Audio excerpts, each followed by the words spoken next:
Я беседую с заведующим кафедрой экономической теории АГУ Александром Страничкиным. Здравствуйте, Александр Викторович. Добрый день, Ирина Шотовна. Скажите, кафедра экономической теории, она так называется и по сей день? Ну, раньше, в советское время, она называлась кафедрой политической экономии, связана с советским периодом. После развала Советского Союза и приобретения независимости кафедра стала называться кафедрой экономической теории. Ее долгое время, с самого основания, когда университет был принят, возглавлял Ронин Михайлович Лагилава. Я это помню, да. Очень хороший человек, великолепный ученый и хороший преподаватель.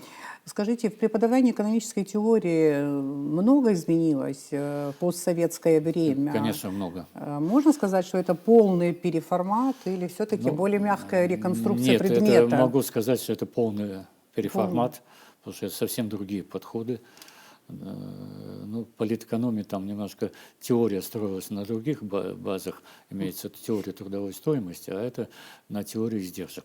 Скажите, «Капитал» Маркса изучают наши студенты? Нет, сейчас не изучают. Вот насколько это правильно? Ну, знаете, есть предмет истории экономических учений, в котором косвенно касается, что есть Карл Маркс, Фридрих Энгельс и есть произведение «Капитал», но, понимаете, по объему, который нам предоставляют, это всего один семестр, очень тяжело вместить в рамки все это. Нет, дело даже не в этом. Учебная программа не предусматривает изучение. Не предусматривает. Потому что, ну, считается, что это уже устаревшее. Хотя на Западе, вот в связи с кризисами и так далее, время от времени обращаются к теории Маркса, и даже в России, вот когда был кризис 2008 года, начали... Но все равно это является частью истории экономических учений. Да, сейчас, сегодня это так. Работы Ленина, какие-нибудь работы Ленина входят в историю экономических учений? Нет, сейчас нет. Студенты вообще вот в высшей школе не изучают ни Маркса, ни Ленина, да? Ну, я, может быть, вот в своих лекциях так упоминаю о том, что, вот, предположим, Ленин о чем-то сказал или в какой ситуации сказал, а так нет. Недавно мы были со студентами в Москве на кафедре политэкономии.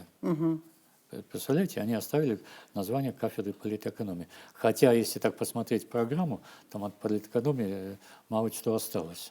Но, тем не менее, кафедру они название оставили политэкономия. И на Западе есть вузы, где изучают именно политическую экономию. Это же не связано только с Марксом вообще. Термин политэкономия – это не марксистский термин, он пришел раньше. Ну, то есть ведение хозяйства, да, в масштабах государства, политея государства. И поэтому вопрос здесь немножко в другом. Здесь надо, чтобы было желание, возможности. Ну вот экономическая мысль хорошо, оставим Маркса, там, оставим определенные работы, наверное, Ленина тоже. Но вот в 20 веке кто вот как бы составляет вершину экономической мысли? Это Кейнс. Кейнс. Кейнс, да? Джон Мейнард Кейнс, который в 1936 году после кризиса во всем мире, да, 29-30 годов, написал книгу «Общая теория занятости, проценты и деньги». Я хотел бы единственное сказать, просто маленький нюанс. В 1948 году в Советском Союзе по указанию Сталина эту книгу издали на русском языке. Представляете, насколько она имела значение? В чем переворот? Сейчас мы детали не будем. В том, что он сказал, что надо государственное вмешательство в экономику. То есть он считал, что роль государства в экономике должна быть существенной. Потом она на протяжении 20 века это менялось, приходили другие теории. А вот в начале 21 века, когда кризис был, даже вышла книга «Возвращение мастера», посвященная Кейнсу. То есть теория опять начала... То есть кейнсианство возрождается. Возрождается, но, конечно, не в той форме, в которой было у Кейнса.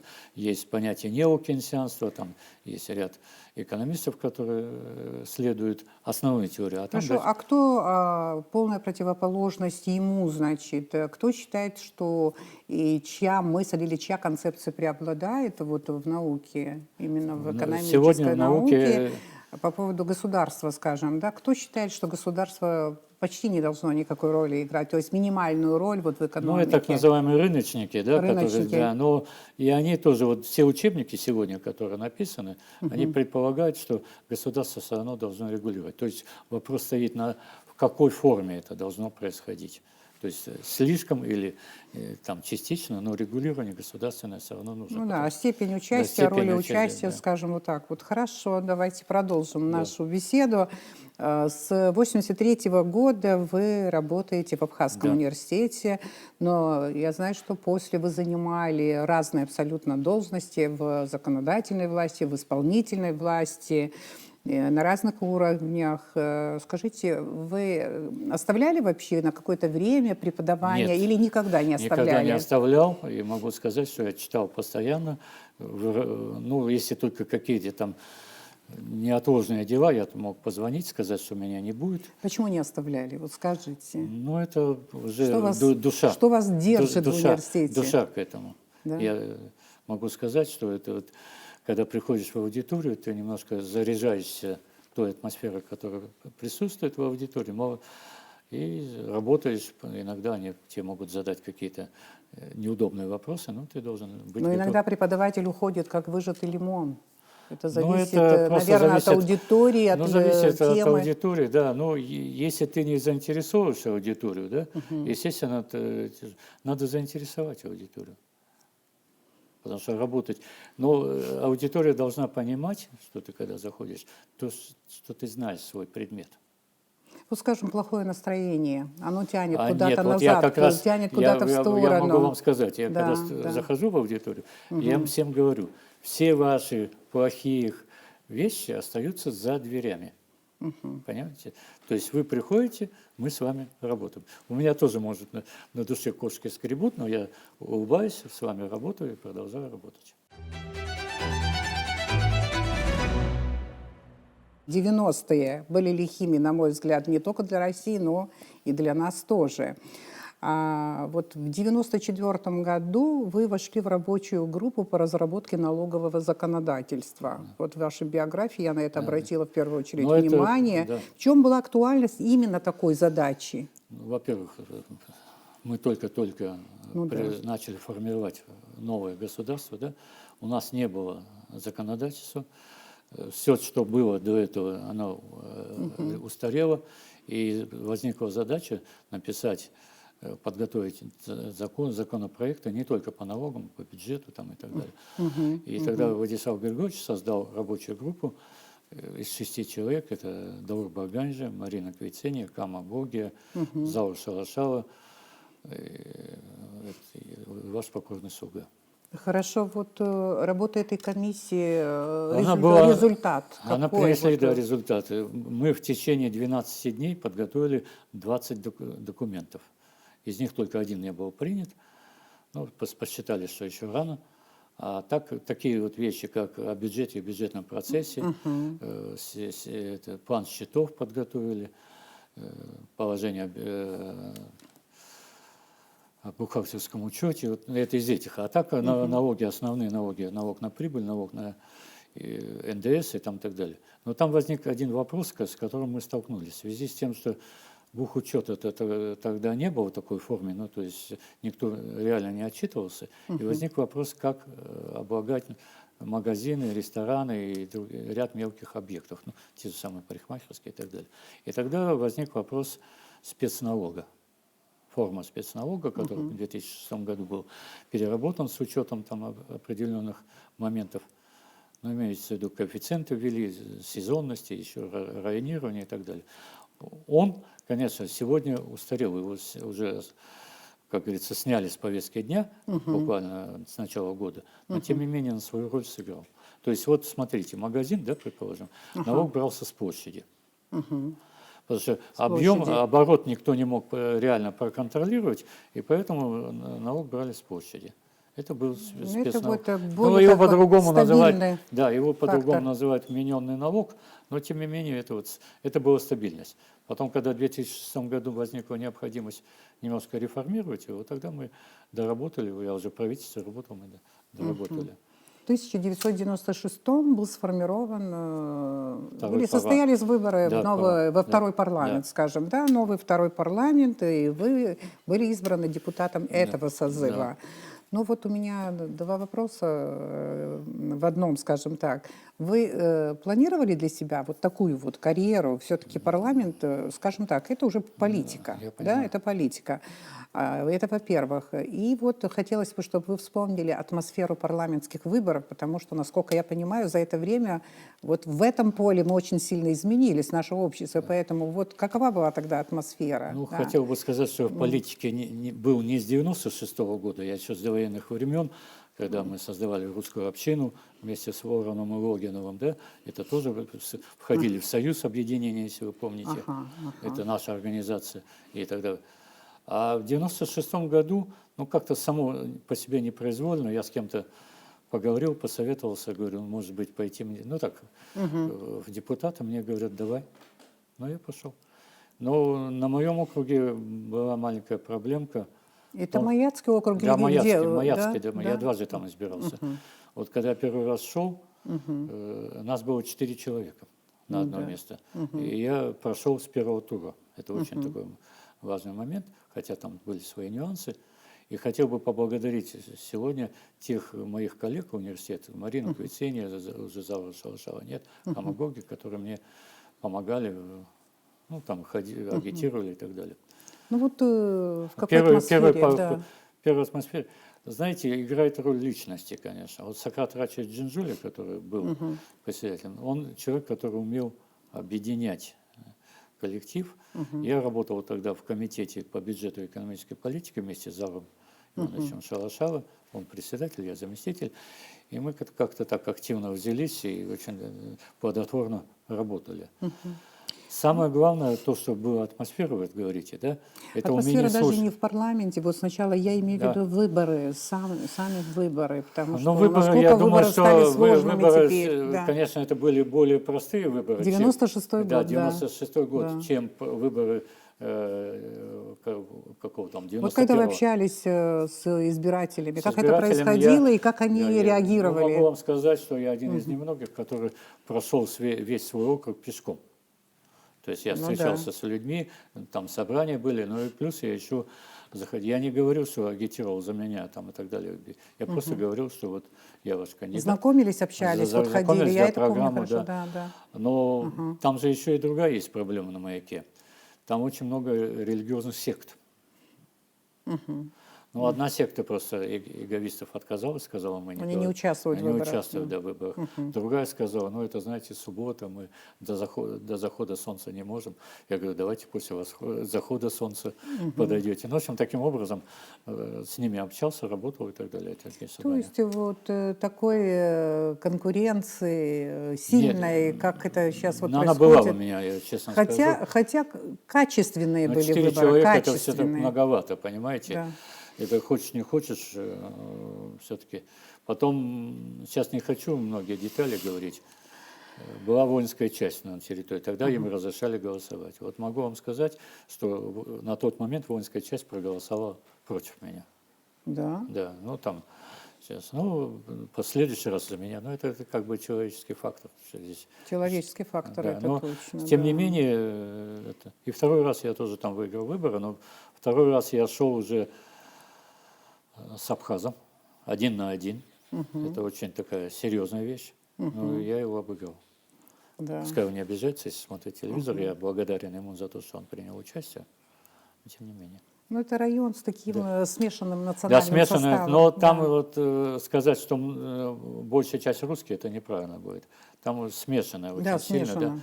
Да. Да. И там абхазов много, и армян много, и русских много, и так далее. В парламенте, да, вы там работали главным образом в комитете по бюджету, Да, да, и вначале, экономической да, политике, да, зампредседателя, насколько я да. помню. Вот интересно, вы помните, какой был объем государственного бюджета, который вы утверждали?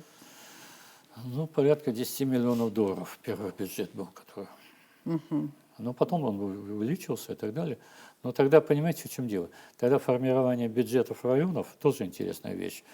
В некоторых районах часть бюджета формировалась за счет налога на землю. Вот, от 5 до 15%. Например, Гальский район до 15% бюджета формировал за счет земельного налога. То есть у нас настолько было мало поступлений от других видов деятельности.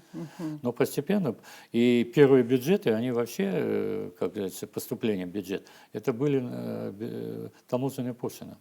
То есть вот, В основном да, таможенные да, пошлины. да, ну, большая часть. А потом потихоньку, когда экономика начала работать, уже сдвиг произошел в пользу Ну а налогов. заработную плату, какую получали в парламенте, помните, в ту пору? Я ее вообще редко получал, но у меня было где-то 118, тогдашними 118 тысяч, это до деноминации, ну, значит, 118 рублей. А на что жили? Ну, вот так и жили, булка хлеба, там еще что-нибудь. Скромно очень, Скромно, да, правда же? да, Конечно, да. скромно. Но я могу вам сказать, что и пешком ходили. Вы же помните, как Ну, все было? конечно. Да? Вот я работал до избрания, работал в Министерстве экономики и в университете. Вот в университет пешочком пройдешь, потом в Министерство экономики бежишь и там и так далее.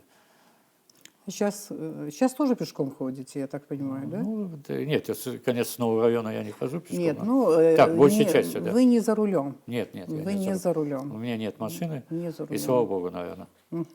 Общественным транспортом, конечно, пользуетесь. Да, Не да. на такси же ездите. Нет, на общественным- автобусе, на автобусе. троллейбус я не использую, правда, На или автобусе. маршрутка. Но иногда вот утром в университет на нашем автобусе. Это университетский Да, да, автобус, он идет служебный. 9:30, Да, я вот еду. служебно. Вы избрались и в парламент третьего созыва, да? Да, избрался в тогда после избрания в парламент третьего созыва я был избран заместителем председателя парламента. А уже вице-спикером? Да, я Вице-спикер парламента, да? я Вице-спикером я был? стал вице-спикером, да. А, И вице-спикером, да. курировал Вот как это- раз социальные вопросы. Но в этот момент как раз, когда второй раз, моя задача была, то есть поручение такое было, подготовить гражданский кодекс. Была создана рабочая группа, которую я возглавлял, в которую входило где-то 10-12 человек, и мы подготовили весь объем, все 3 части гражданского кодекса.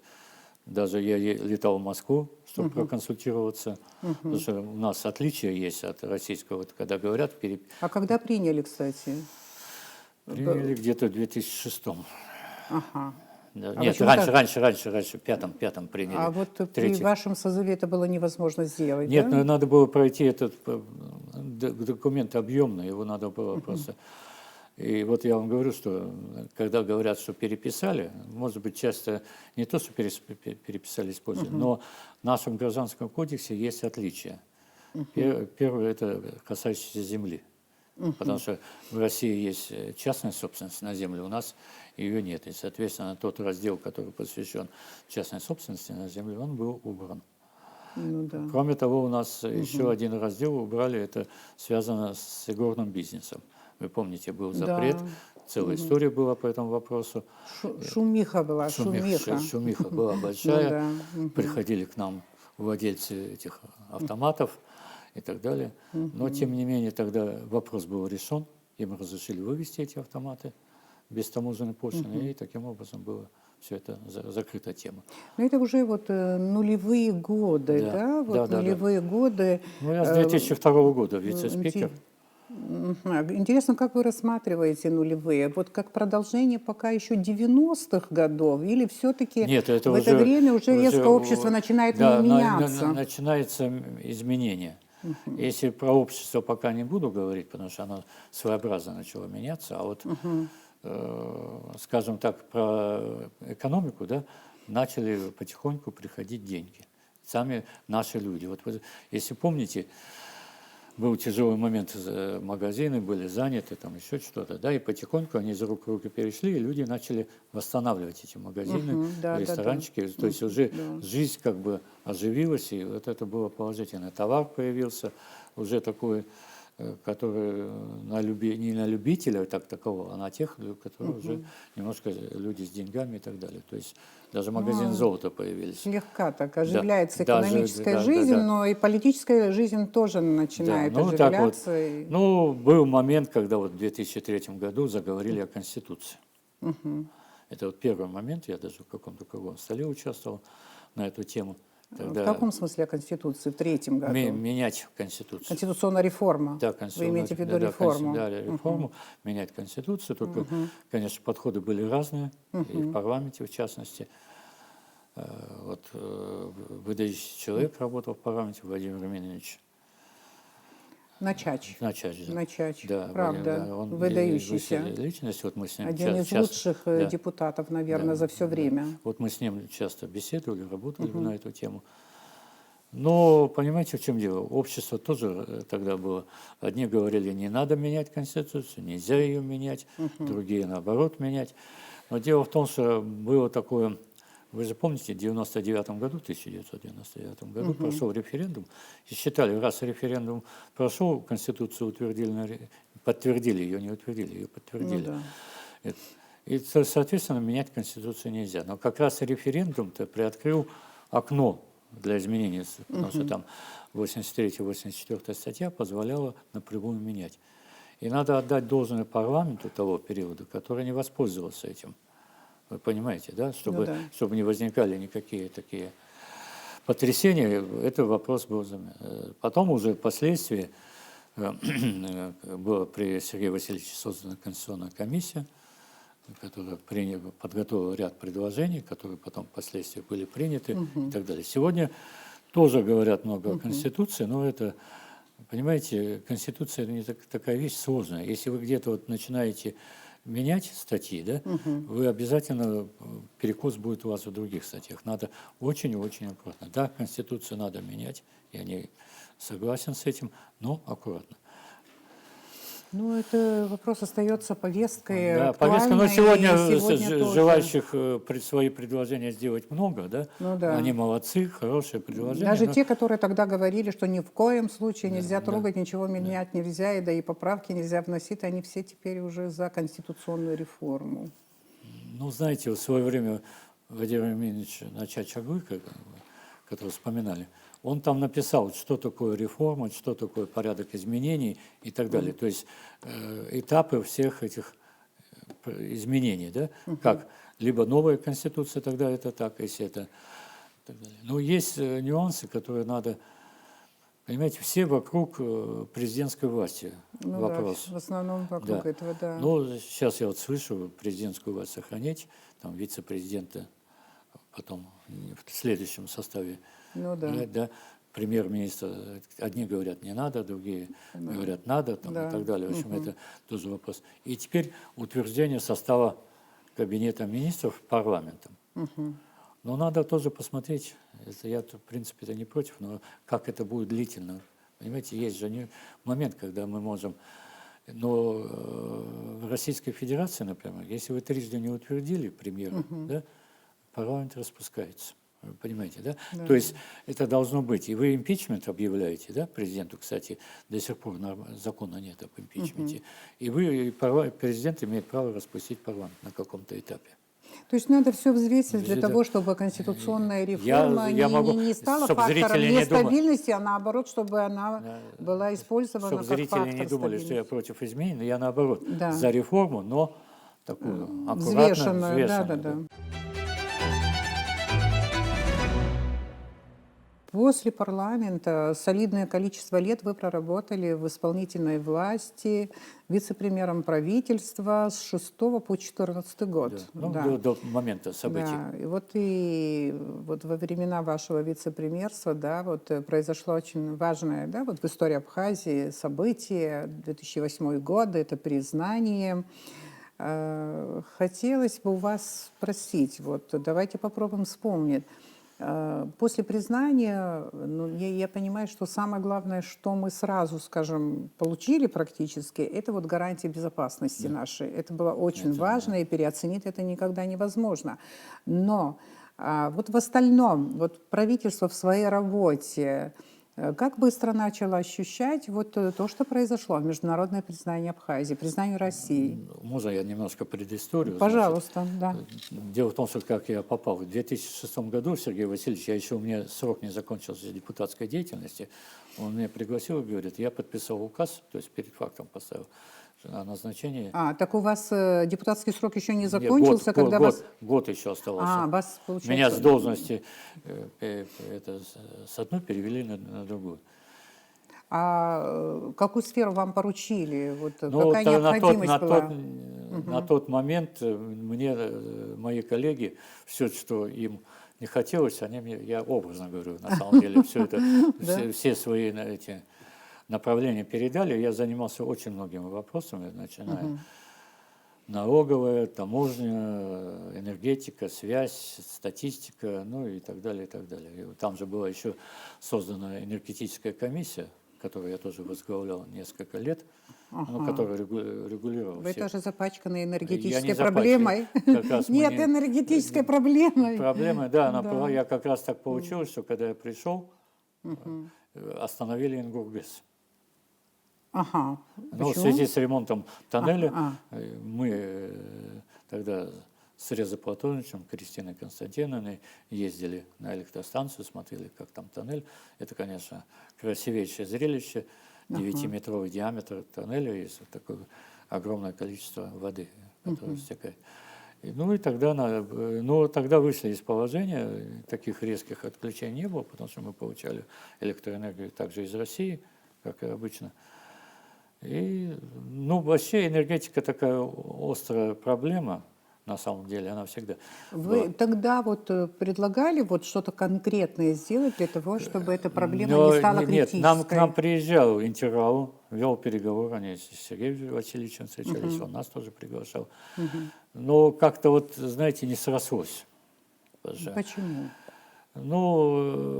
Вопрос все в том, что как ее эксплуатировать, Ингургес. Передать ли не в собственность, никто не говорил собственность, в пользование и так далее. Дело в том, что в 2008 году произошел интересный момент. Грузины, они считают, что это их электростанция, да? У них ООО «Ингургес» есть. И они пакет документов, имеется в виду пакет акций, передали в управление Интеррау. И когда они приезжали, я им задал вопрос: вы считаете Ингургес грузинской электростанцией или нет? И что? Но они долго, потом они уже, когда мы писали документ, они вписали, что признают, что вот эта часть, которая на нашей территории, является собственностью Абхазии. На самом деле немножко не так, но тем не менее вопросы есть на эту тему. Мы же фактически не эксплуатируют, за эксплуатацию мы не платим деньги, понимаете? В чем наша проблема? Каждый раз, когда активно начинают обсуждать и даже агрессивную энергетическую проблему, начинают говорить о том, что столько лет прошло, ничего не было сделано. Вот скажите, государство имело реальную возможность вложиться или не вложилось? Или как? Как вы думаете? Оно вкладывалось. Дело в том, что составлялся каждый год специальный план по инвестициям в ремонт. То есть вы видите, сколько у нас проводов висят там и так далее, и так далее. Это очень дорогое удовольствие. По некоторым данным, чтобы обновить вот эти провода и так далее, примерно 20 миллиардов рублей требуется. А если все там и так далее, это уже намного дороже. Таких ресурсов у нас с вами нет. И те деньги, которые накапливались, но проблема-то не в этом заключается. В чем проблема? Не в платежах. Все-таки в неплатежах. Это, конечно, огромные неплатежи. И каждые 3 месяца мне давали отчет, по которому было видно, какие дома, квартиры, там пофамильно там было расписано, кто не платит за электроэнергию. Понятно. Но механизма заставить у нас не было. Сейчас счетчики будут стоять автоматически, можно хоть на кнопочку нажать на компьютере и отключить. Тогда этого не было. Но у государства теперь больше возможностей все-таки вкладываться и по-серьезному вкладываться, или все же необходимых таких инвестиций внутренних у нас нет? Внутренние, может быть, и есть, просто люди не вложатся. На самом-то деле ремонт вот этих всех комплексов, перепадные электростанции, они достаточно дорогие. Вот Резо Платонович восстановил Сухумгэс, он же говорил, сколько там, около 20 миллионов долларов, да, обошлось это восстановление. Представьте себе, перепадные, они намного дороже, да. восстанавливать, вот когда я читаю иногда, восстанавливать малые электростанции экономически невыгодно, пускай на меня не Вы обижают. тоже так считаете, да? Потому что есть кто считает, Да. что вот как раз Нет, таки но это малый может вес. быть, я извиняюсь, вот абстрактно говорю, X возьмет, он там для себя что-то сделает и будет пользоваться этим, да. А если мы говорим в масштабах государства, они, объем тот, который они будут вырабатывать, они недостаточны. Сегодня даже Сухумгэс, она будет только, может быть, процентов на 20-30 может обеспечить город. Потому что мы потребляем намного больше. Но у нас еще есть одна большая проблема в этой области, это потери. Потери старых проводов, там кабель и так далее, и так далее. Это как минимум 30% потерь. Но опять же нужны большие вложения для Да, того, да, чтобы да, этих да, потерь не да. было. Ну, если бы опять... А проблема выработки самой электроэнергии, что там серьезнее все-таки? То, что вот выработанная электроэнергия не доходит до цели в таком целостном виде? Или Да, все... да. Это она, вот потери, которые я вам говорил, да, вот представьте себе, даже если, предположим, не 30%, 20%, вы выработали 2 миллиарда киловатт-часов, ну, то есть нам передали. 20% это сколько? 400 миллионов киловатт-часов просто не дошло до потребителя. Понимаете, да? Это Да. большой объем. И вот потери надо, ну это я сказал 20%, ну, предположим, даже 10%. Все равно это большие потери. Их надо Да. потихоньку снижать. Но для этого надо обновлять все и так далее. Вот было предположение, да, предложение, я извиняюсь, что мы так далеко ушли, когда вопрос о газе зашел, было предположение построить газовую электростанцию. Для нас самое выгодное дело было бы построить на западной части Абхазии электростанцию, тогда мы могли бы одна часть снабжалась с этого, а другая часть бы с Ингургазом. Вот в финансовом смысле это очень, Очень дорого. нагрузка огромная, да? Вот, Да, то есть, нагрузка. Ну, саму трубу надо подвести. ага. Ну, за газ платить, ладно, это другая проблема. А вот Но проект такой, он реалистичный вообще? реалистичный, да. И он даже Реалистичный. подтвердил, я сказал, что я согласен с вами, что это самое выгодное предложение для Абхазии. Можно сказать, что вот и из разговора с вами я сделала Да. один такой вывод, что путей решения энергетической проблемы Они есть. не один путь. Да, Этих их- путей может да. быть Ну, даже сейчас, несколько, да, понимаете, несколько в даже чем вся разные. проблема-то? Вот мы когда смотрим на Запад, да, мы смотрим ветряные, ветряки так называемые, да, ветряные. Там вот в Китае вообще какие-то необычайно большие лопасти, там, не знаю, сотни метров. Почему Запад сейчас пошел на это? Потому что сама цена электроэнергии выросла, и стоимость выработки ветряками, она практически сравнялась с этой выработкой. Когда это не совсем выгодно, строили, да, но для чего-то. Также с солнечными батареями.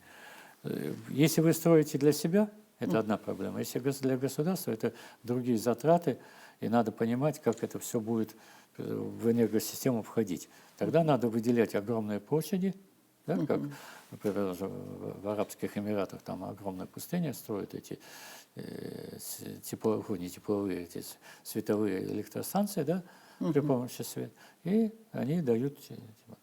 Но из-за того, что электроэнергия, еще раз говорю, подорожала, вот как американцы сейчас продают свой газ, да, сланцевый, почему вдруг он стал популярен? А потому что цена этого газа сравнялась с обычным газом. То есть, наоборот, обычный газ сравнялся. И тогда стало выгодно продавать сланцевый газ. То есть, вот надо все смотреть в издержке. Я еще в 1992 году написал статью, она дома у меня лежит, «Альтернатива». Как раз про ветряки, ветровую электростанцию и так далее. Потому что у нас есть где поставить, это Бзыбское ущелье, еще ряд ущелий, может даже в Котовском ущелье поставить эти ветряки, которые могут вырабатывать. Весь вопрос стоимости. Стоимости. Стоимости. Ну а как с этим быть, со стоимостью? Ну, вот это тяжелый случай, конечно. Надо понимать, что надо... Сейчас, конечно, удешевили само производство этих ветряных и так далее, но все равно они будут стоить дороже, чем киловатт-час, чем вырабатывает обычная электростанция. Вообще самое дешевое, если честно сказать, это атомная электростанция. Она дорогая в строительстве, но вырабатывает дешевую электроэнергию. Ну, об этом тоже, кстати, можно подумать. Нет, ну. я подумать, вы знаете, мы же в советское время предполагалось построить, а потом Ну вот я зеленые, вижу, Россия в разных странах, да. кстати говоря, Но, помогает да. строить атомные Но дело станции. в том, В что Турции, сейчас в например. России, ну в Турции там другая история, там тоже, они же почему пошли на строительство атомных электростанций? Потому что Почему? огромный дефицит электроэнергии. Огромный дефицит. У них даже отключают часто электроэнергию, потому что не хватает. Сейчас они построят. Но там сама эксплуатация, она по-другому будет. Она сначала Россия будет эксплуатировать, потом обучит людей и потом только передаст эти электростанции. Сейчас в России есть атомная электростанция, вот недавно построили, несколько лет тому назад, на барже. Построили баржу в Петропавловск-Камчатский в районе, и она может обеспечить до 500 тысяч человек. Мы к этому не готовы, и, может быть, нам это и не надо. Дело в том, что есть у нас же были электростанции, в Корчеле, да? Там она работала. Но все это мы же тоже, сейчас не буду о грустном говорить. Ну да, что если произошло. мы более детально тему сегодня Да. рассматривали бы, конечно, то, Да. что мы сделали с ГРЭСами, с Инвестор, такими который лихими, придет, предположим, восстанавливать, он все равно будет привлекать какой-то капитал. Потому что самим, мягко говоря, построить невозможно. Я задавала вопрос о том, как вот признание вы вот в правительстве ощутили. Вот, Ну вот, знаете, да. я первый шаг, который у меня произошел, первый самый, Сергей Васильевич меня послал в командировку, отправил, точнее, не послал, отправил, в Нижний Новгород. Но до этого я 2 раза ездил. И я приехал в Нижний Новгород, а там были и иностранные послы, там еще такое. И все внимание было на Абхазию. Постоянно там вопросы и так Так далее. вы у истоков наших взаимоотношений с Нижним Но Новгородом? я уже с 2006 года я подписывал соглашение первое с ними. Отношения хорошо развиваются, это правда. Да, там. Но там они, вы знаете, они заинтересованы во многих вопросах. Там есть огромный потенциал. Если вы помните, одно время... Мы ожидаем авиарейсы оттуда. Да, одно время там оттуда же и студенты у нас участвовали в различных мероприятиях, приезжали к нам и так далее. Вот я как-то с ними занимался. Но и вот как раз вот этот момент был такой вот, что нас признали, и даже помню, посол Бельгии в России так смотрел на меня, что такое, когда мы беседовали. В 2014 году завершилось ваше вице-премьерство. Если я спрошу, как и почему, и вообще, ну, во-первых... если коротко даже, да, вот, я да, могу как сказать, вспоминается это событие? Ну, да. конечно, я как раз так получился, я по семейным обстоятельствам улетал в Россию. Я сейчас не буду рассказывать, ну, просто надо было выехать. Во время событий 2014 года вас не было в Абхазии? Именно в этот день не было. Да, я не прилетел на другой день. на другой. Ну, у меня так в семье были. И я прилетел, как раз все это, как бы... Но то, что оно должно было быть, это было ясно, это все предвиделось, потому что слишком активно работали. И так получилось, что я не сразу ушел. Меня пригласил исполняющий обязанности президента Валерий Рамшухович, да?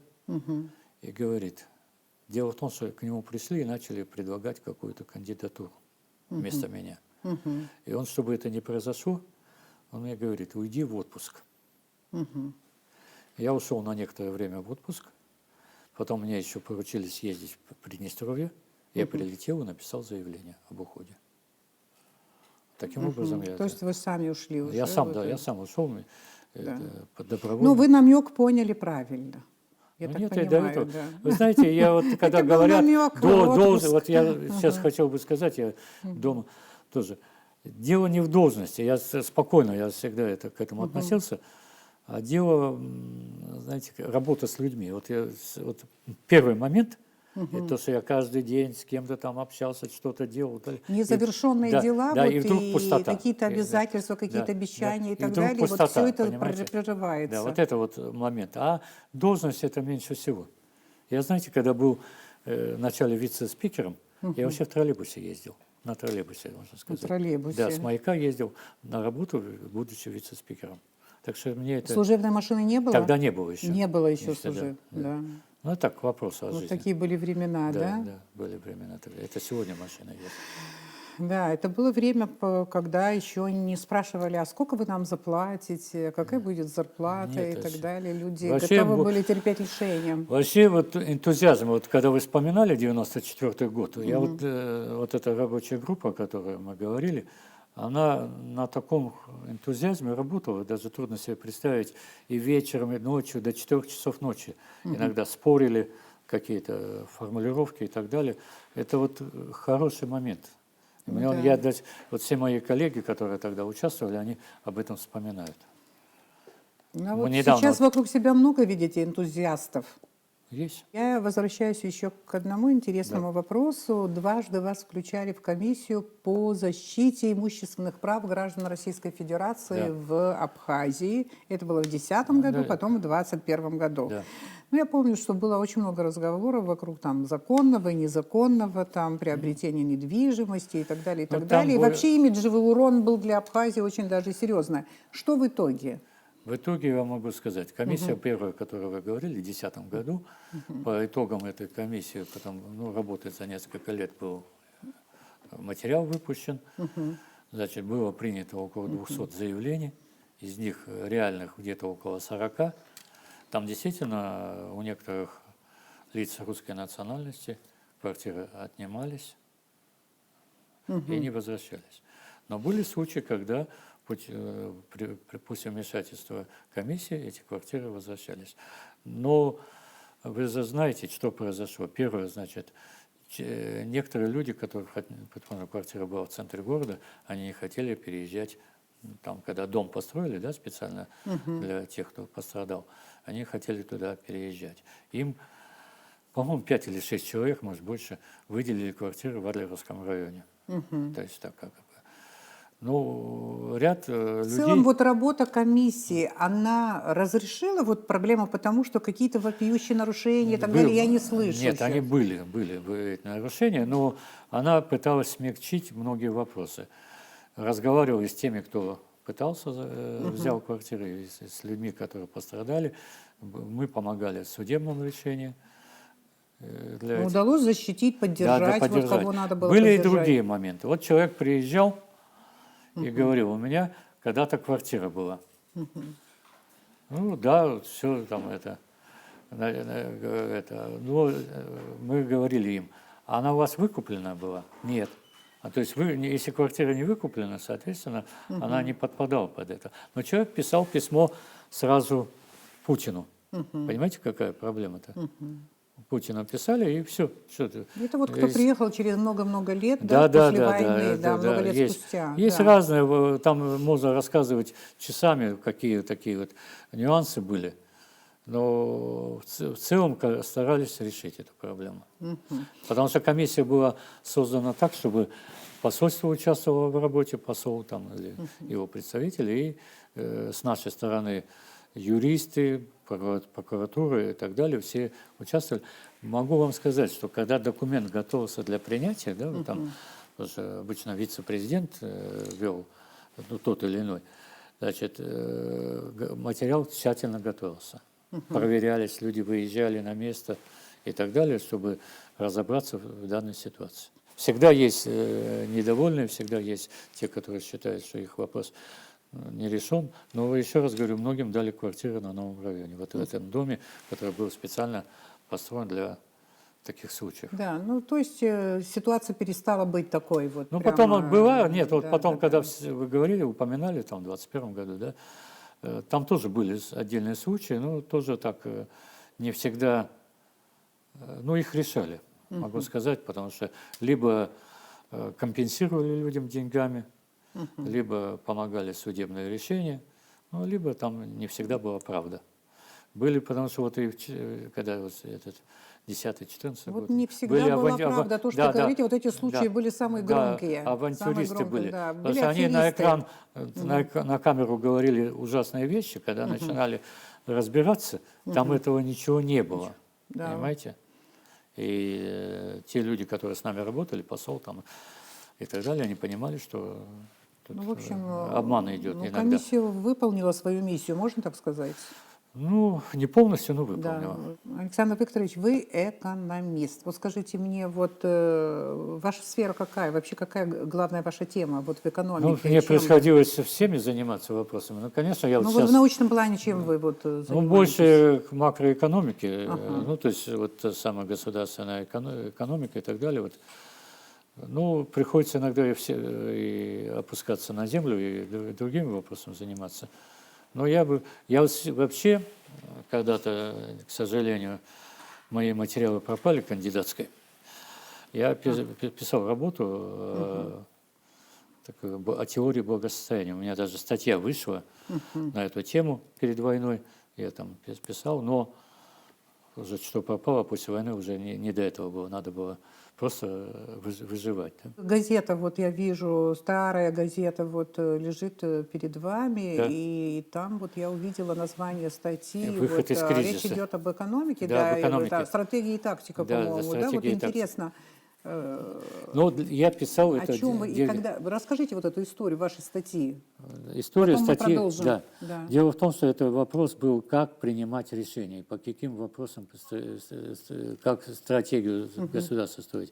Она, к сожалению, в том числе о приватизации и так далее. Но самое-то главное, о чем я хотел бы читателя ознакомить, что эта газета вышла 13 августа 1992 года, за день до начала войны. Потом я давал интервью в другой газете уже в 2007 году. Если вы видите, главная проблема – недостаток инвестиций. И тогда так обозначили, это был 2007 год, потому что… А вот прямо перед войной, там вот 13 августа, да, вот вышла статья. Что вы там предлагали? Можно вот коротко? Вот это, да, период был не самый легкий, конечно, Вопрос… развал Советского да, Союза и так как далее. быть да. дальше?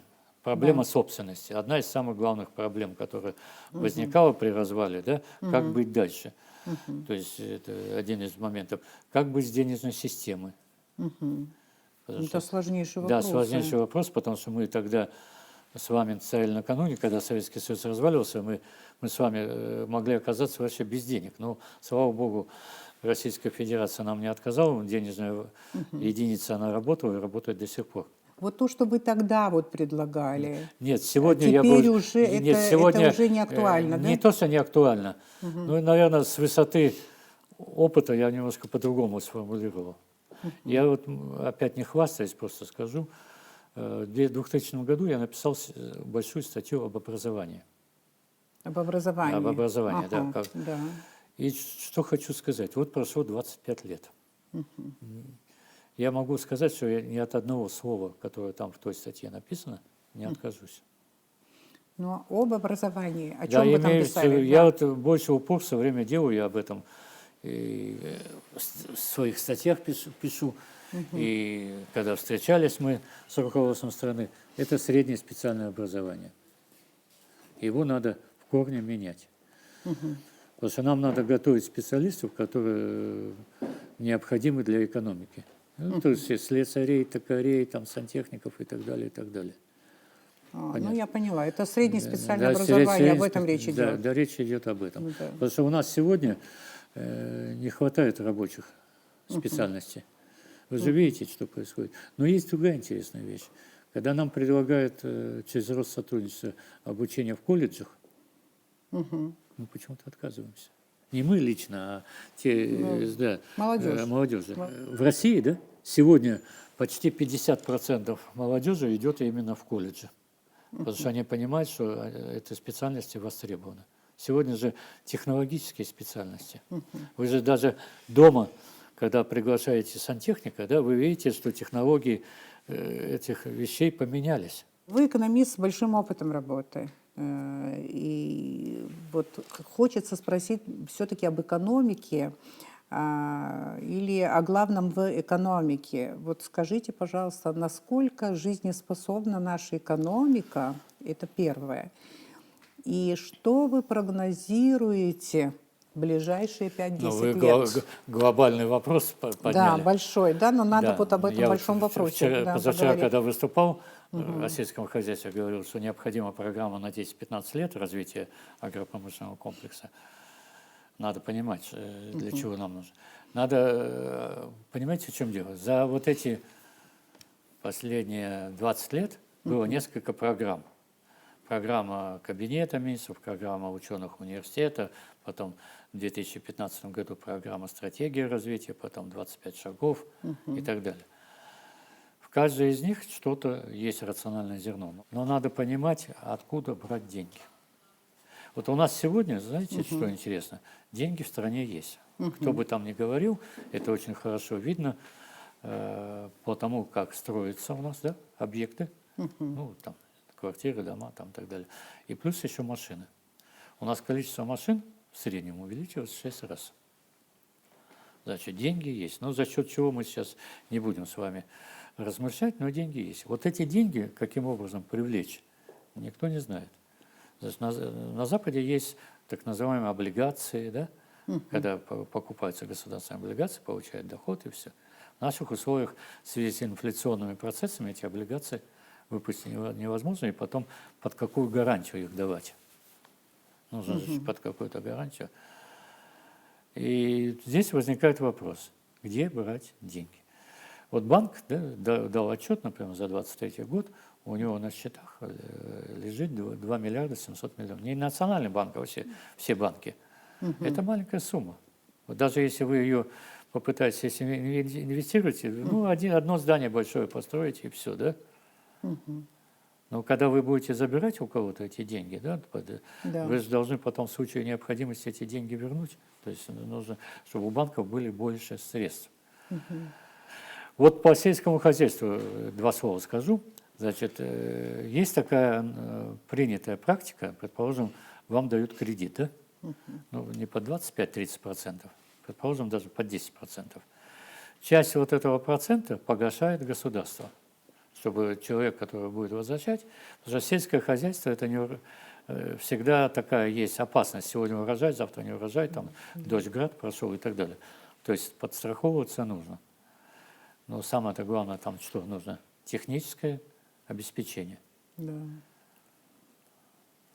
Вот сейчас аэропорт заработает, будем надеяться, что там подтянутся маршрутчики, но не на этих маршрутках, которые они сегодня возят нас, а такие нормальные маршрутки там и так далее, будет работа. Ну, вообще, последние годы вы наблюдаете какое-то оживление экономики? Конечно, Ну, есть. развитие же есть Да, какое-то, конечно, да. есть. И все эти разговоры. Есть такое понятие ВВП, да? Валовый внутренний продукт. Оно каждый год прирастает и достаточно большими цифрами. Сегодня бюджет страны, даже с помощью российской помощи, да, там где-то порядка 5 миллиардов, он уже составляет в общее государство по расходам 18,7 миллиарда, по доходам 17,7. Ну, значит, где-то 1 миллиард надо дефицит покрывать. Ну, там у банка возьмут деньги и так далее. То есть есть возможность развития. Но теперь эти все деньги идут не на такое развитие, как мы понимаем, да, а надо эти деньги, чтобы привлекать в экономику, как говорили раньше, реальный капитал, это бизнес, да, чтобы производить. Вот смотрите, что происходит у нас. У нас экспорт, импорт, большая разница. У нас экспорт за 23 год составлял чуть больше 7 миллиардов, да, импорт там вообще. И получается, что у нас импорт составляет 85% от всего оборота. Да. И при этом еще интересная вещь, более интересная. Вот если взять экспорт, весь экспорт, то больше половины из него что составляет вино? Вино. Вино. Но это же неправильно. Да, вино – это хорошая вещь, да? Но мы должны производить тот товар, который мы можем продать, а мы его не производим. Ну, там цитрусовое, все понятно, это все входит в эту сумму, цветы, металлолом. Например, что мы еще могли бы производить, то, что раньше экспортировать? То, что раньше производили. Что раньше экспортировали мы? У нас была обувная фабрика. Обувная фабрика. Великолепная, кстати. Она производила 2 миллиона 200 тысяч пар обуви кожаной. Не только тапочки шили, но и обувь шили качественную. Да? У нас была кондитерская фабрика. Нам надо... Почему? Потому что это тоже своеобразный экспорт.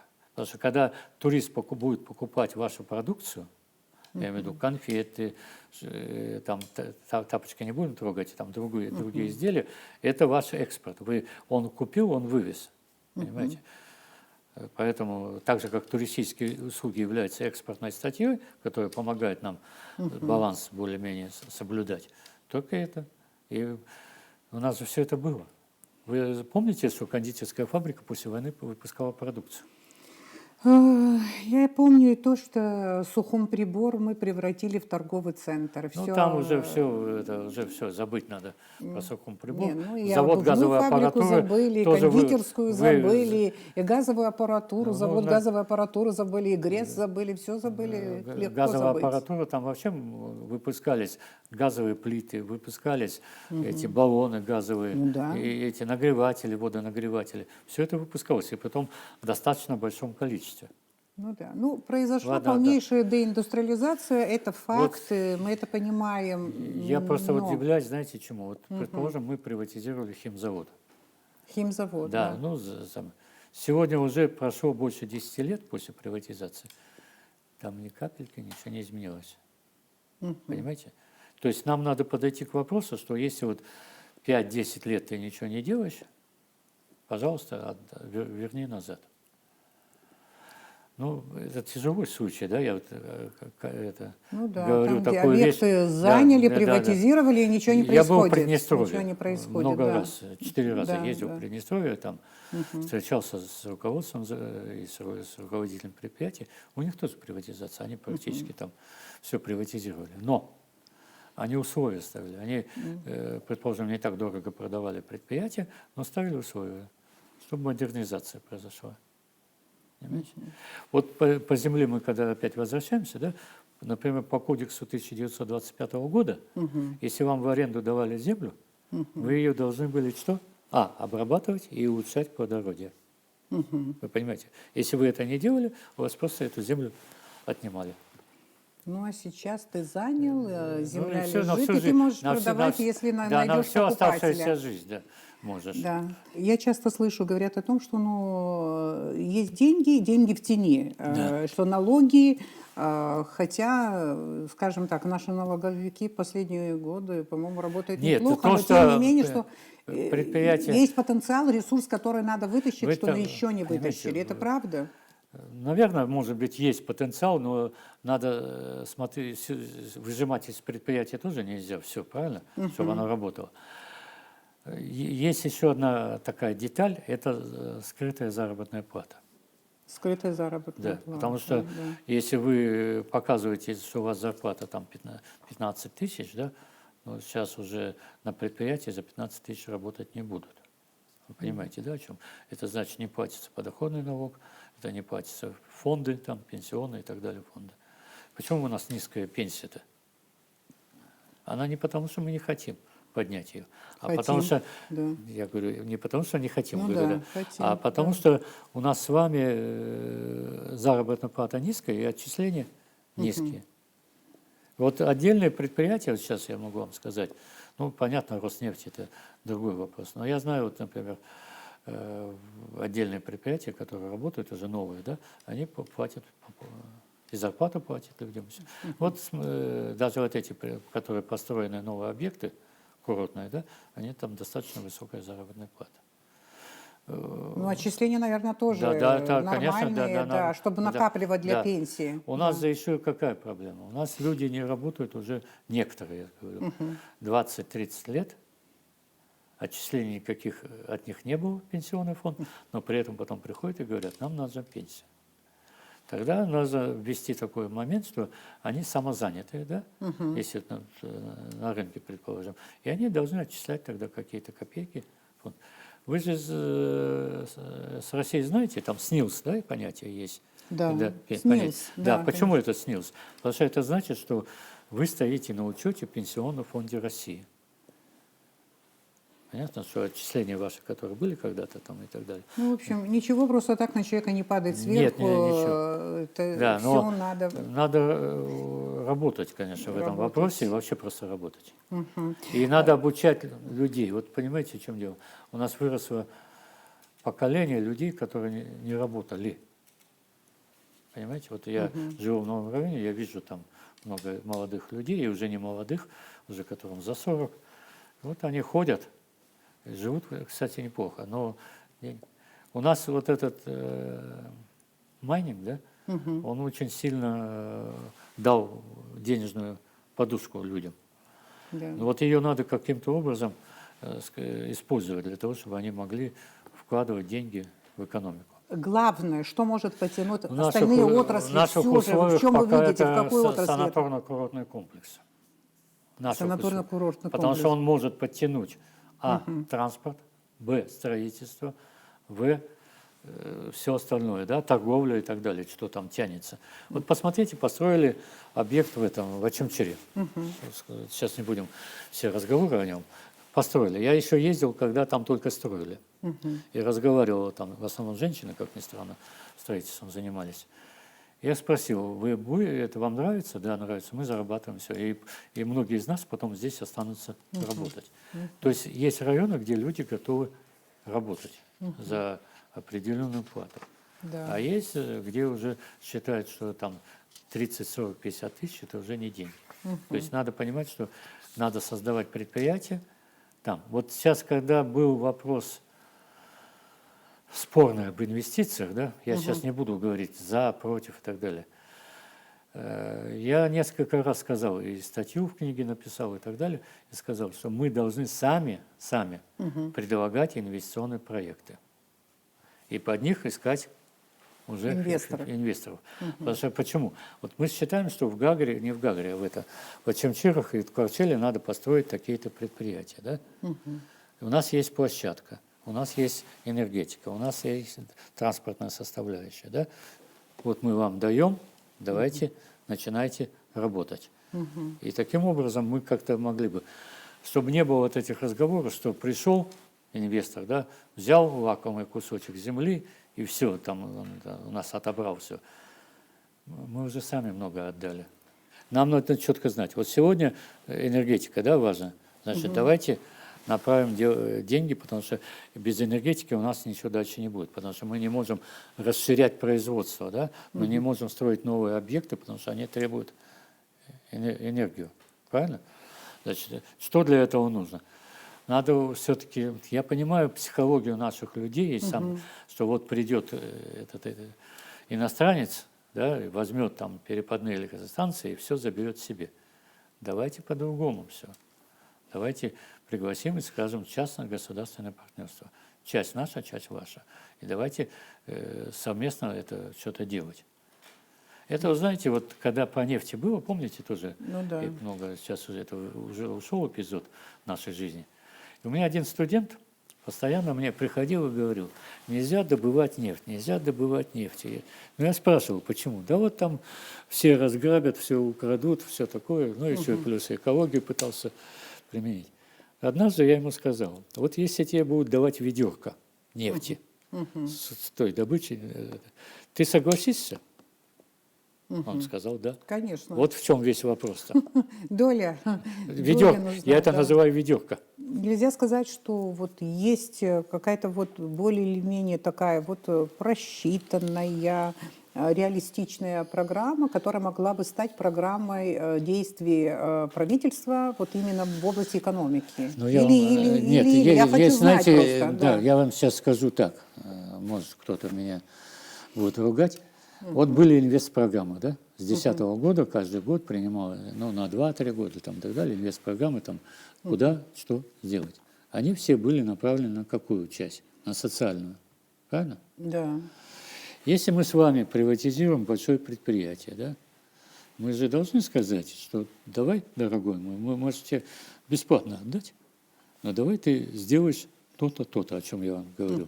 И тогда это будет строиться. Мы все равно, как бы там ни было, кто бы там ни приватизировал, все равно сюда приходят потом в итоге российские деньги. Так же, как землю не продаем, но она продается. Да? Вот каждый день можно прочитать большое количество объявлений об Хасавтору. Вот недавно в АГУ вы проводили научную конференцию «Землепользование и землевладение» как основная тема, да, вот на одной из конференций. Так я поняла, что 2 научные конференции там практически была были. междисциплинарная, где я вот участвовал. Да. То есть участвовали юристы, аграрники, ну то есть все, кто имеет свое понятие. Ну, а юристы, они свою точку зрения имеют. Ну, я вот, да, на докладе не была, на конференции не была, у меня не получилось, но вот я видела в программе ваш доклад, вы говорите о некоторых вопросах регулирования землепользования в нашей республике, да? Вот интересно, в двух словах, как-то коротко можно сказать, о каких именно вопросах речь шла? Вот, ну, речь шла о том, регулирование что... землепользования, да, какие важные вопросы? Дело в том, что Да. когда принимали Земельный кодекс в 1994 году, я несколько раз об этом говорил, это был так называемый экономический романтизм, да? Потому что это была эпоха, вот мы переходим к этой эпохе, но мы еще оставались там, понимаете, одной ногой мы оставались в той эпохе. И поэтому был принят такой кодекс, который делал, конечно, и правильно делал определенные ограничения. Но их потихоньку начали нарушать. Да? Вот напротив университета есть гостиница. Я сейчас, хозяева, пускай не обижаются, но эта земля, она первой полосы. Там вообще никакого строительства не должно было бы быть. Но она построена. Это значит, уже ограничение ушло. Если мы говорим о занятых землях, ну вот человек занял. Но есть разные формы занятости. Вот я, так как у меня после передачи ко мне подходили, говорили люди, вот у меня есть там определенное количество земли, но мне не хватает денег на освоение. Я готов бросить город, поехать в село, работать. То есть нехватка чего? Тех самых денег, инвестиций. Да? Ну или кредитов.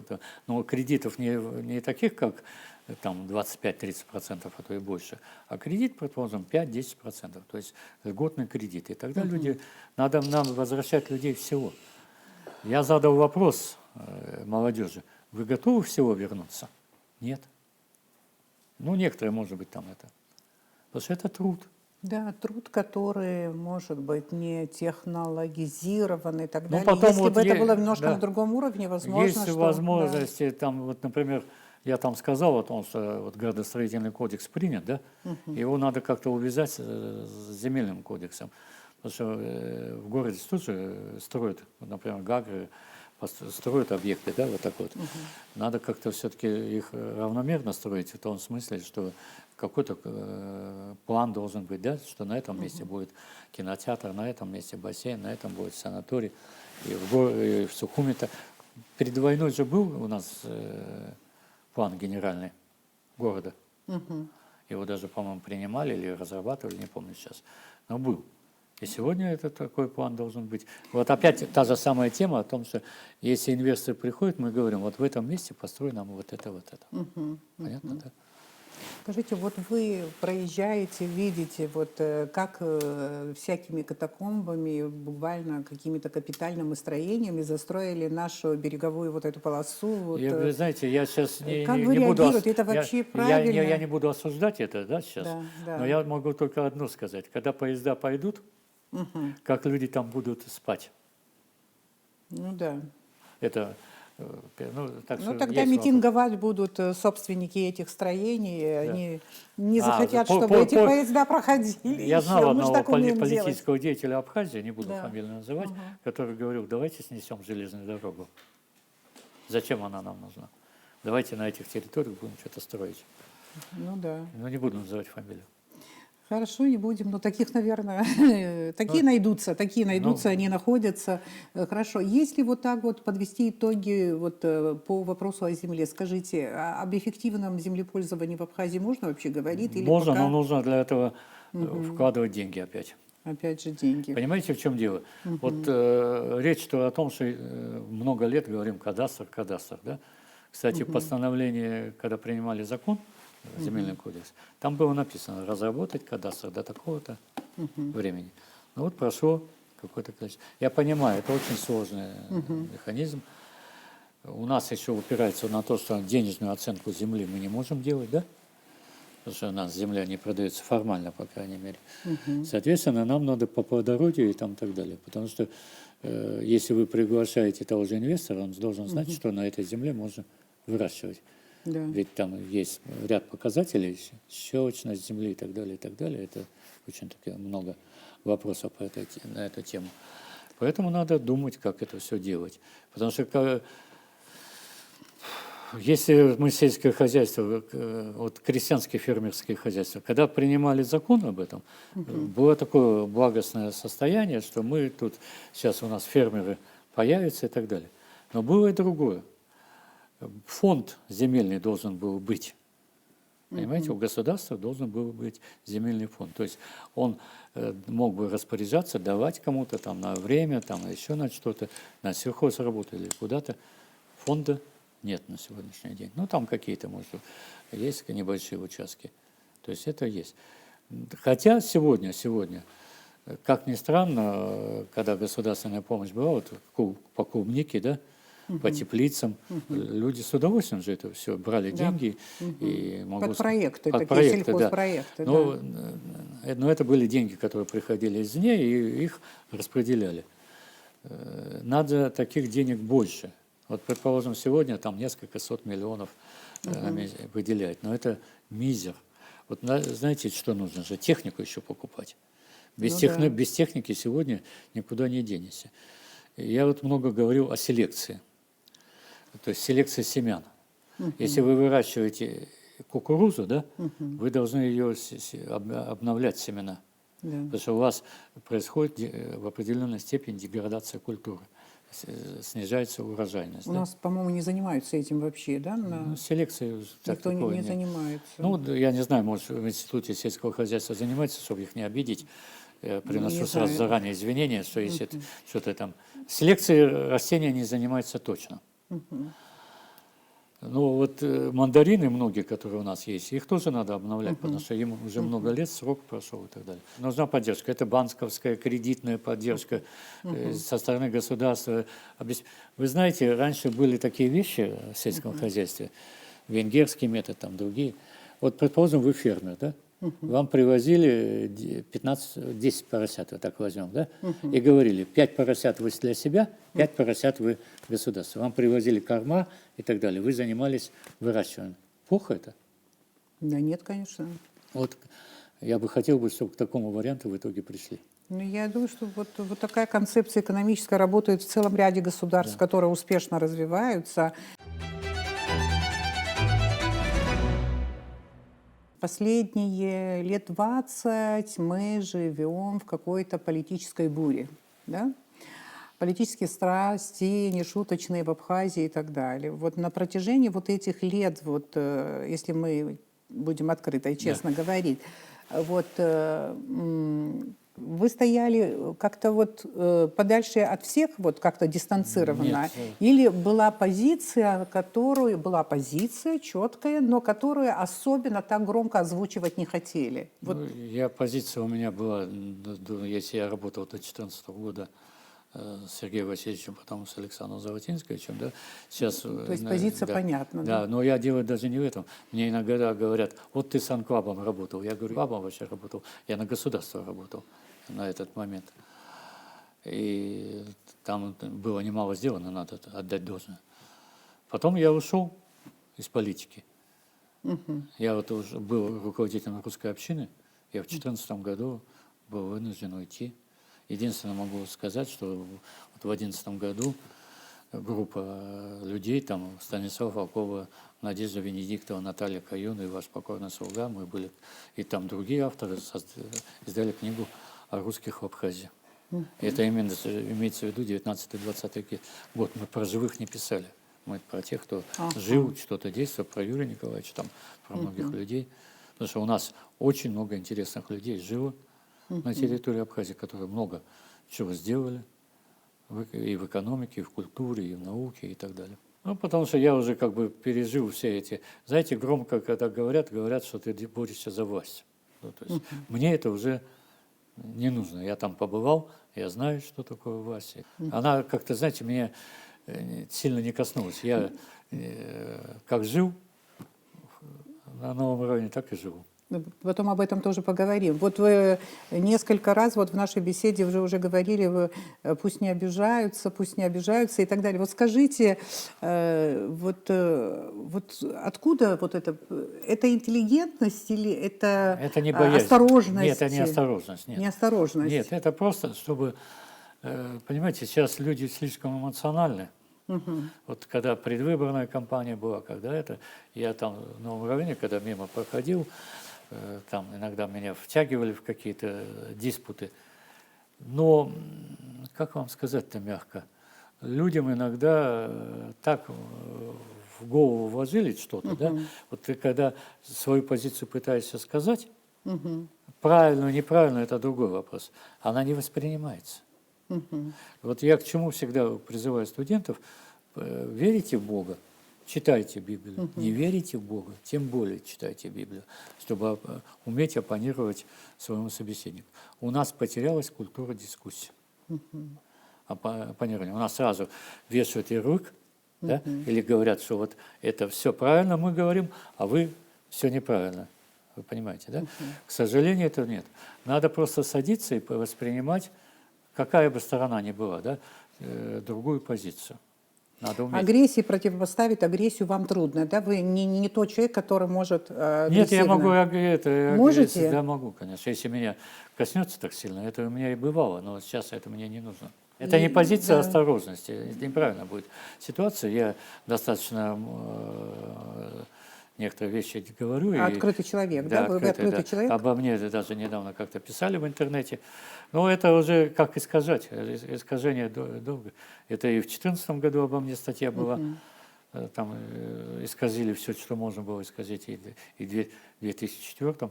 Мне в 2004 году в филармонии, да, когда мы были с Ильей Гамисони, мне кричала одна женщина: ты не имеешь морального права читать лекции.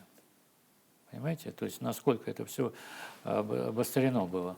Но это был такой ваш более активный период вовлеченности во все наши внутриполитические, экономические дела. Я от русских дел отошел, от этих дел. Ну, единственную книгу будем издавать, второе издание, и все. Что касается вот общины, вы тесно связаны с русской общиной? Был. Вы сейчас не связаны? Я с 2014 года так получилось, сейчас не буду в подробности входить, почему произошло. Но после событий 2014 года был намек на то, чтобы я ушел. Скажите, вот община, она, как я могу судить? Она раскололась. Она вообще разная, да? Она такая разная. Потому что, знаете, что произошло? Вот когда мы были, там тоже не все входили в мою структуру, там были другие люди, другие отделения. Но как-то хотя бы что-то находили общий язык. Сегодня есть структура, которая одна существует, да, другая там тоже, и у них у всех разные мнения и так далее. Надо объединяться. То есть преодолеть разногласия не удалось, но мне интересно, в чем корень разногласий-то, что в чем дело? Это что-то такое личностное? Да, иногда личностное у кого-то там еще что-то. Вы знаете, эта проблема, кстати, существует во всем мире. Ну да. Я вот, в общинах, в диаспорах, я был везде. членом Всемирного координационного совета и членом Международного совета статистики, две структуры. Вот, Всемирный координационный совет – это при МИДе России, там 25 человек нас со всего мира было. Я разговариваю с людьми, это одинаково. Одинаково, да. Это кто, вот понимаете, в чем дело? Кто ближе, как говорится, к руководству, тот и это. Ну, понятно. Не к этому, не к нашему руководству вообще. Ну, я поняла. Скажите, вы много лет в общественной палате. Какой имеет смысл вот для вас работа в общественной палате? Вы знаете, не то, что я не задаюсь таким вопросом сам себе, но это какое-то общение, это какое-то все-таки, что ты еще не совсем забыт, да? Что ты можешь свое слово, я там тоже говорю свои слова, что ты можешь повлиять на какие-то, не говорю громко, решения, но тем не менее какое-то влияние оказать. Что благодаря тому опыту, который я имею, ну, я в какие-то комиссиях участвую, меня приглашают там, иногда и в парламент и так далее. Это определенная площадка вовлеченности в общественные дела. Потому что совсем уже отходить от общественной деятельности тяжело. Вот насколько мне известно, вот был период, когда мы с вашей супругой больше общались, потому что я в парламенте тогда, значит, тоже была в парламенте, Галина там работала, работает до сих пор и так далее, поэтому о вас, о вашей семье я знала тогда больше. Мне так помнится, что вы жили в маленькой, может быть, даже однокомнатной квартирке. Ну, я могу, если всю историю рассказывать, это длинно. Не, ну коротко. Вы... Да, долгое время жили на квартирах. Ну да. Ага. Потом, в конце концов, в 2008 году мы вернулись в квартиру матери. Матери. Да, она умерла до этого. А мы жили на квартире. И там была действительно однокомнатная квартира, достаточно большая, 40 квадратных метров в общей сложности. И мы там жили. Но там дело в том, что во время войны туда мина попала. В эту квартиру. Но мать-то осталась жива, и слава богу. Ну, мы там чуть-чуть подремонтировали. Потом наступил период, когда нам показалось, что уже сложно. Мы продали свою однокомнатную квартиру. Как говорят в таких случаях, мне помогли. У меня есть все-таки брат, сестра. Чуть-чуть помогли. Мы купили, Родственники помогли, да? Ну, там еще знакомые мои помогли, которым я благодарен. И мы купили двухкомнатную квартиру. Ну, Двухкомнатная на районе, да, у вас? Частичной, с частичным ремонтом. Потом я год бегал, ремонтировал. И сейчас... Но я самое главное, что достиг. Потому что мы переезжали, я наконец собрал все книги в одно место. Это самое главное Потому что ваше достижение. для меня это было. Я наконец теперь сижу и смотрю что все книги передо мной. Когда вы в парламенте, вот 2 срока были, да, вы жили на квартире? Да. Вы жили на квартире. А когда были вице-премьером, тоже на квартире или уже в однокомнатной своей матери?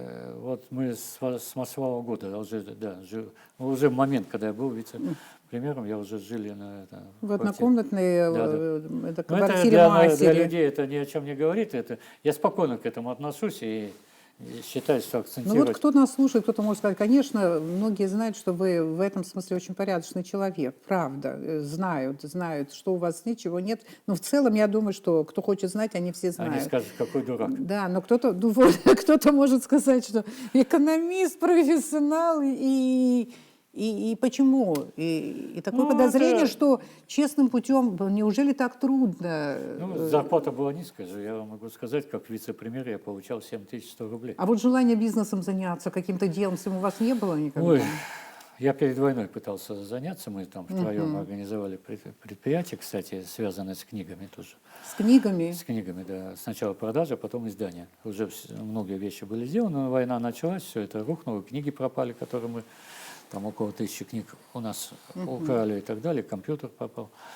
Ну, потом уже после войны надо было выжить. Женат, имеет сына и 2 внуков, это из вашей биографии. Да. Вот сын ваш, какой он? Он занимается карьерой. Немножко о нем расскажите нам. Да, Ну, да. могу сказать, не хвастаясь, так получилось, что он пошел в школу в 5 лет. Это не от хорошей жизни, потому что не с кем было оставлять. Тогда в 94-м И выгнали его в школу? Да, детских садов не было, и мы увидели, что может произойти катастрофа дома. Ну, понятно, строительством занимался, подпиливал мебель и так далее. Мы отдали его в школу, в 4-ю школу. Потом открыли школу «Свет», когда у них была система 1.3. И мы его перевели, и он так получилось, что он закончил за 3 года вот это начальное. Ну, экстерно практически, да? Там все нормально, он обучался. Ну, в 15 лет он поступил в университет. Это сюда? Это сюда? Да, на экономический факультет? Да, на экономический факультет. К отцу, значит, да. 16 лет он начал работать. Сначала я там позвонил своим знакомым, говорю, возьмите просто, чтобы он там где-то чему-то учился. Через месяц они мне позвонили, сказали, мы его берем, потому что он уже в это время неплохо разбирался в компьютерах. Ага, в компьютерах. Дома у нас был компьютер. Потом он в 20 лет закончил и уехал. Ну, там. Дальше я ему дважды помогал трудоустраиваться, а потом он сам написал резюме, устроился в крупную организацию, его приняли, и там карьерный рост у него пошел. Через полгода он был уже ведущий экономист, потом начальник отдела, в 22 года он был уже начальником отдела крупного подразделения. Но сейчас он в России, я так понимаю, сейчас он в России, да. Вот в прошлом году он уходил с работы, потом на другую, потом вернулся, потому что там. А сегодня он опять вернулся фактически в ту же самую организацию, в которой работал, и доволен. Он в Питере. Ну, он востребован. Востребован, да. Востребован, да? Ну да. А он вот амбициозный или есть амбиции. просто зарабатывает на семью, Нет, или амбициозный? Есть амбиции. Но он, вы как знаете, тут очень интересно, он-то и хочет быть начальником, да, он и начальник сейчас, у него там достаточно большое подразделение. Позапрошлом году у него 125 человек в подчинении было. Сегодня там меньше, но тем не менее. В то же время он как-то так к этому относится достаточно. Главное, чтобы регулярно платили заработную плату и достаточно. Вы ему не помогаете уже? Иногда, Или помогаете? Нет, иногда помогаем. Помогаете до сих пор, да? Нет, не до сих пор. Я не говорю, что там какие-то там детям деньги, там еще что-то. Не такие большие скажем, деньги. что это внимание. Внимание, да. Это внимание. Это внимание, да.